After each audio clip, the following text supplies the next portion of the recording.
there, this is Dr. Tammi Stewart from PT to Excel to talk about elevation. So most of us have heard the RICE principle when it comes to an initial injury. So rest, ice, compression, elevation, R-I-C-E, RICE. So we could go into a lot of detail about the pros and the cons of each of those pieces, but right now I just want to talk about elevation. So elevation, getting it up or getting off of the limb. Let's say you sprain your ankle.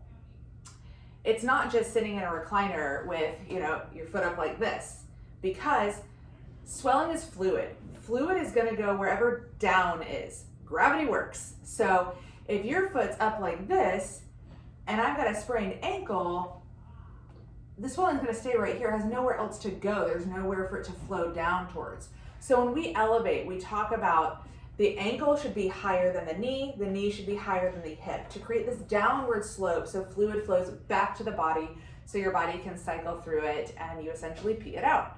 So one of my favorite ways to get elevation, especially with an ankle, is to use a pillow T.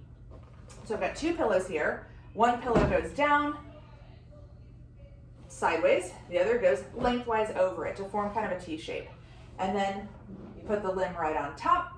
Now, if you have some sensitive skin or you feel a lot of pressure on the heel, you can go farther out so that heel is dangling off the edge of the pillow. Totally fine.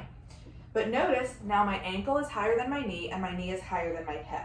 So I don't have to have it way up here to create that downward slope. I can do that just with two pillows.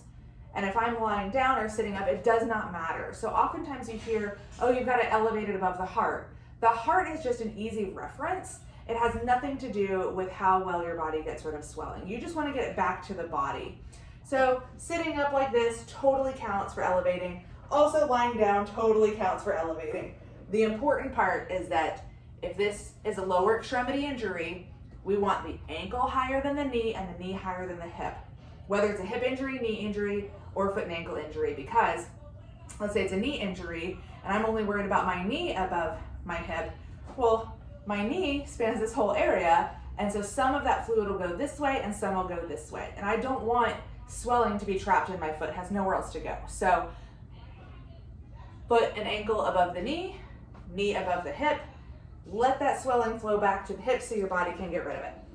So feel free to like, share, question, comment, and hopefully that was helpful. And feel free to reach out if it was or if it wasn't. We're happy to hear from you. So thanks.